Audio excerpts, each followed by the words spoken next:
ప్రోటీయస్లో మనం ఏదైనా circuit run చేయాలి అనుకున్నప్పుడు మనం ఆ సర్క్యూట్కి రిలేటెడ్ కాంపోనెంట్స్ అనేవి పిక్ చేసుకోవాలి.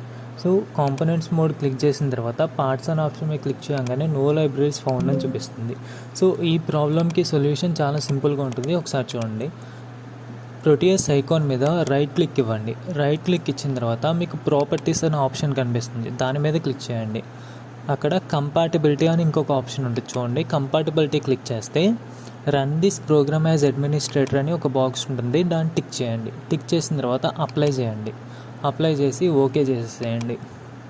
సో ఇప్పుడు మీరు ప్రోటీయస్ని అయితే అడ్మినిస్ట్రేటర్తో రన్ చేస్తున్నట్టు.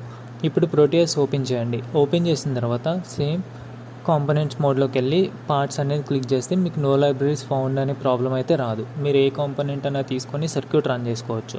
నేను సింపుల్గా పార్ట్స్ మీద క్లిక్ చేసి ఒక ఎల్ఈడి తీసుకున్నాను. బ్యాటరీ తీసుకుని దాన్ని రన్ చేసి అవుట్పుట్ వస్తుందో లేదో ఒకసారి చెక్ చేస్తున్నాను. సో కనెక్షన్స్ అయితే చేసుకుంటున్నాను. సో ఇప్పుడు రన్ చేశాను చూడండి, మనకి ఎల్ఈడి ఆన్ అయింది.